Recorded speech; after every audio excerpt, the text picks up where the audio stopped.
शंकर से उनका इतना अधिक प्रेम था कि वो किसी न किसी बात पर भगवान शंकर से रूठ भी जाया करते थे। दीनानाथ जी की पुत्री आनंदी बड़ी हो गई थी। उनकी पत्नी उमा को आनंदी के विवाह की चिंता थी। वो जब भी विवाह की बात करती तो पंडित जी हमेशा यही कहते, अरे अरे चिंता मत करो, भगवान शिव सब प्रबंध कर देंगे। आनंदी हमारी नहीं, भगवान शिव की पुत्री है और उन्हीं के आशीर्वाद से हुई है। भगवान शिव सब संभाल लेंगे, तुम समय तो आने दो। ठीक है, जैसी भगवान भोलेनाथ की इच्छा। कुछ समय पश्चात आनंदी का रिश्ता एक संपन्न परिवार में तय हो गया। अब समय आने लगा। उमा ने देखा दीनानाथ जी रोजाना ही कह देते थे कि सब हो जाएगा, पर अभी तक विवाह की कोई भी तैयारी नहीं हुई थी। सुनो जी, 2 दिन बाद आपकी पुत्री का विवाह है, पर अभी तक कुछ भी तैयारी नहीं हुई है। मैं आपको इतने दिनों से सचेत करती आ रही हूँ कि पुत्री का विवाह है, कुछ तो सामान इकट्ठा कर लो, कुछ थोड़ा बहुत पैसा तो कर्जे में ले लो, आपको लोग दे भी देंगे, पर आप मानते ही नहीं हो।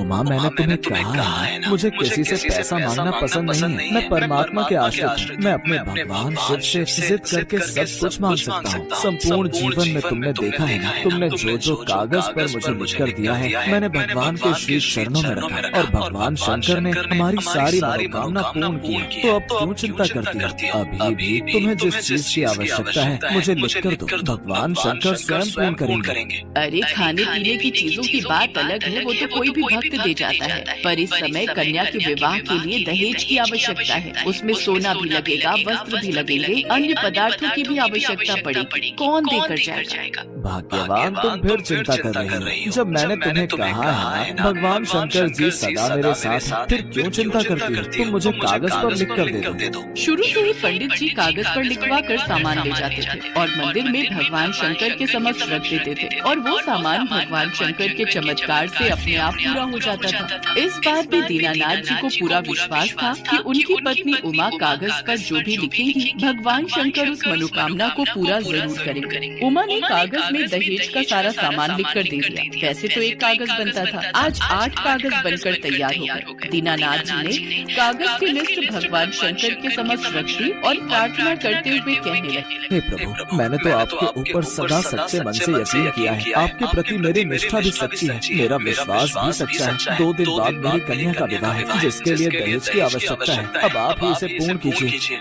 इस प्रकार आंखों में आंसू भरकर दीनानाथ ने कागज भगवान शंकर के नजदीक रख दिया और अपनी सेवा में व्यस्त हो गए। दीनानाथ जी तो यहाँ पर भगवान शंकर की सेवा में व्यस्त हो गए। उधर एक संपन्न सेठ दीनानाथ जी के घर पहुँचे। कहिए, किनसे मिलना है? आज प्रातःकाल दीनानाथ जी मेरे घर आए थे। उन्होंने कहा उनकी कन्या का विवाह है, उन्हें पैसों की आवश्यकता है। अब मैं तो दीनानाथ जी को बचपन से जानता हूँ, उनकी कन्या मेरी कन्या है। आपने जितने सामान की लिस्ट उनको बनाकर दी थी, वो सारा सामान मैं लेकर आया। उमा ने सोचा कि हो सकता है ये सेठ जी मेरे पतिदेव के मित्र हों। शाम को जब दीनानाथ जी घर आए तो उमा ने उन्हें सारा सामान दिखाया और सारी बात बताई। दीनानाथ जी समझ गए कि भगवान शंकर स्वयं मेरी पुत्री के विवाह का सामान देकर गए। अपनी पत्नी की बातें सुनकर उनकी आंखों में आंसू आ गए और वो रोते हुए बोले, मैंने तुम्हें कहा था ना, भोले शंकर हमारे साथ हैं। वो कभी हमारे जीवन में कोई कमी नहीं रखते हैं। अब एक बात सुन लो उमा, जब तक भगवान शंकर मेरी पुत्री के विवाह में मेरे साथ नहीं चलेंगे, मैं तुम्हारे साथ शादी में नहीं चलूंगा।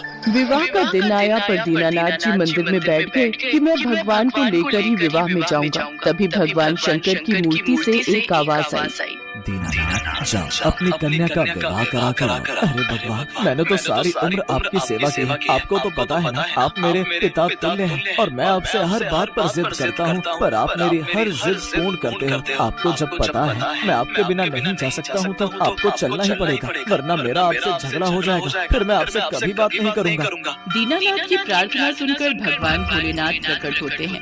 दीनानाथ, मैं तुम्हारे साथ ही रहता हूँ। मैं तो सदैव तुम्हारे हृदय में वास करता हूँ, इसलिए मैं तुम्हारे साथ हर जगह। मेरा आशीर्वाद सदा तुम्हारे साथ है। भगवान तो भक्त के वश में होते हैं। तुम विवाह में जाओ, मैं पीछे पीछे आता हूँ। मुझ पर विश्वास करो। भगवान भोलेनाथ पर विश्वास करके दीनानाथ अपने परिवार के साथ विवाह में पहुँचता है। तभी वह देखता है कि विवाह में वही सेठ जी, सेठानी जी और बच्चों के साथ विराजमान है। पंडित जी समझ जाते हैं कि साक्षात भगवान शिव पूरे शिव परिवार के साथ विवाह में सम्मिलित हो चुके हैं। दीनानाथ और उमा की खुशी का ठिकाना नहीं था। दीनानाथ भगवान शंकर और माता पार्वती के रूप में आए उन सेठ सेठानी के हाथों से अपनी पुत्री का कन्यादान करवाते हैं। थोड़ी देर बाद जब विदाई का समय आता है तो वो सेठ सेठानी वहाँ से अदृश्य हो चुके थे। दीनानाथ जी समझ जाते हैं कि भगवान ने दीनानाथ से किया वादा निभाया और दर्शन देने विवाह में सम्मिलित हो गए। यह सच है, भगवान अपने भक्तों को कभी नाराज नहीं करते। भक्त उनसे जितनी मर्जी लड़ाई करे, उनसे जितनी मर्जी शिकायत करे, पर भगवान हमारे जीवन दाता है,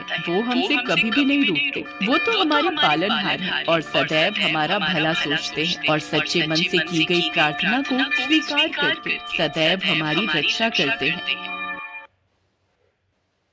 भोलापुर गांव में ब्रिजपाल नाम का एक ब्राह्मण रहता था, जो कि बहुत ही आलसी स्वभाव का था। घर में उसकी पत्नी सुनीता और बेटी गुड्डी उसके साथ रहती थी। ब्रिजपाल सारा दिन खाट पर ही पड़ा रहता था। ब्रिजपाल दिन भर में बस एक ही काम करता था और वो था भगवान शंकर की पूजा। वो हर रोज सुबह शाम शंकर भगवान की पूजा करता, उनके नाम की माला जपता, फिर सो जाता। अपने आलस के कारण सारा दिन सोए रहने की वजह से अक्सर ब्रिजपाल और उसकी पत्नी में खटपट होती रहती। अब उठ भी जाओ जी, कितना सोओगे?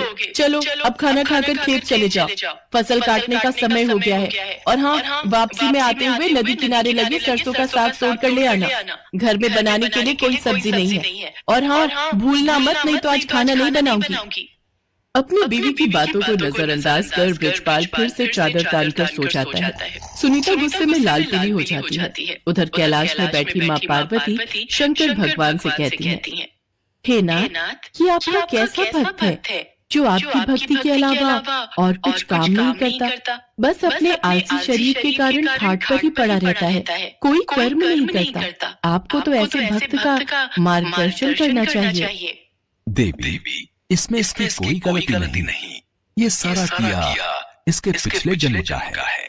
तब ये एक आलसी गधा हुआ करता था जो सारा दिन मेरे मंदिर के बाहर लेटा रहता था। मंदिर में जब भी मेरे नाम का उच्चारण भक्तगण करते तो उसका स्रोत उसके कानों में गूंजता और उसे नींद में भी मेरा ही नाम सुनाई देता। फिर एक रोज श्रवण मास में ये चल बसा और फिर अगले चारों में इसने मनुष्य रूप में जन्म लिया।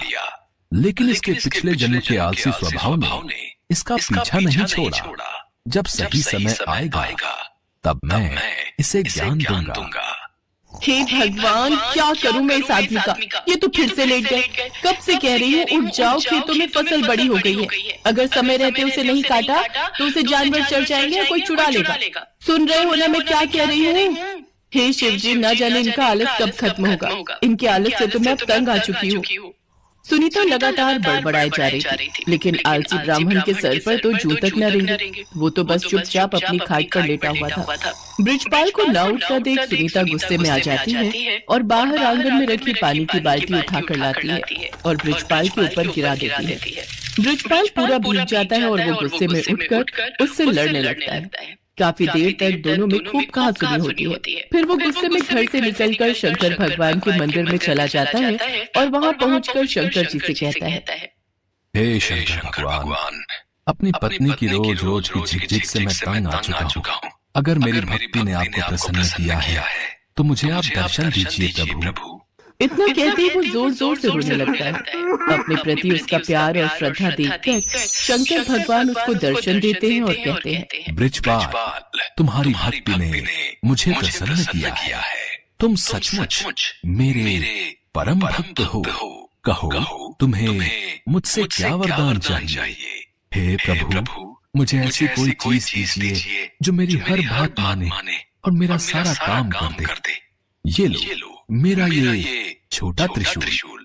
तुम इस त्रिशूल को जहाँ भी रखोगे वो अपना काम खुद ही करने लग जाएगा और काम पूरा होने के बाद ही रुकेगा। लेकिन हाँ, अगर तुमने इसे काम के लिए मना किया तो ये हमेशा के लिए गायब होकर वापस मेरे पास आ जाएगा। भगवान शंकर उसको त्रिशूल देकर अंतर ध्यान हो जाते हैं। त्रिशूल देखकर ब्रिजपाल ये सोचकर बड़ा खुश हो जाता है कि अब से उसे कुछ भी काम नहीं करना पड़ेगा।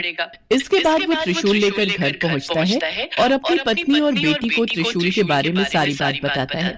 अगले दिन सुबह ही ब्रजपाल ने भगवान शंकर का नाम लेकर उस त्रिशूल का इस्तेमाल शुरू कर दिया। वो जैसे ही त्रिशूल को घर के बीचों बीच रखता, सारे घर में अपने आप ही सफाई हो जाती। वो जिस भी चीज पर उस त्रिशूल को रख देता, वो अपने आप काम करने लग जाता। खेतों में रख देता तो अपने आप ही सारी फसल कट जाती। ऐसे ही कई दिन बीत जाते हैं। एक रोज जब सुनीता गुड्डी के साथ अपने मायके गई होती है, तो ब्रजपाल त्रिशूल को गैस के पास रखकर कहता है, मेरे लिए जल्दी से स्वादिष्ट सा भोजन तैयार कर दो। चूल्हे पर अपने आप कढ़ाई चढ़ जाती है और उसमें खुद ही तेल मसाले पड़ने लग जाते हैं। देखते ही देखते स्वादिष्ट पकवान बनकर तैयार हो जाते हैं, जिन्हें ब्रजपाल बड़े ही चटकारे लेकर खाता है। आहा, वाह, मजा ही आ गया। वाह वाह, क्या स्वाद है। रोज भाग्यवान के हाथों का भोजन करके तुम्हें परेशान ही हो गया था। सच में कमाल का है ये त्रिशूल। खाना खाकर ब्रजपाल आराम से गहरी नींद में सो जाता है और फिर जब अगली सुबह जागता है तो कुएं के पास जाकर उस त्रिशूल से कहता है, जल्दी से मेरे नहाने के लिए कुएं में से पानी निकालकर इस बाल्टी में भरा जाए। कुएं में से पानी निकालना हो, पौधों को पानी देना हो, साफ सफाई, कपड़े, बर्तन, सभी तरह के काम वो त्रिशूल ब्रजपाल के कहते ही कर देता। ब्रजपाल बगीचे में पड़ी पाइप के पास जाता है और अपने त्रिशूल को उससे छुआते हुए कहता है, पाइप, जल्दी से इस बगीचे में लगे पेड़ पौधों को अच्छे से पानी दे दो। पाइप अपने पौधों में पानी देने लग जाती है। फिर आलसी ब्राह्मण खुश होते हुए आराम से सोने चला जाता है, लेकिन सोने के कुछ देर बाद ही लाइट चली जाती है। फिर वो अपने त्रिशूल को हथपंखा पर रखते हुए कहता है, हे हाथ पंखे, जब तक लाइट नहीं आ जाती तुम मुझे इस पंखे से हवा करो। उसके ये कहते ही हथपंखा उसे हवा करने लगता है। कुछ देर बाद जैसे ही लाइट आती है तो वो हथपंखा बंद हो जाता है। एक दिन ब्रजपाल को बड़ी तेज भूख लग रही होती है। उसने खाली थाली अपने सामने रखी और जमीन पर बैठ गया। फिर त्रिशूल को थाली पर लगाकर कहने लगा, अब इसमें से जल्दी जल्दी स्वादिष्ट पकवान निकल कर आते जाए। कुछ ही देर में कई तरह के पकवान थाली में आते गए।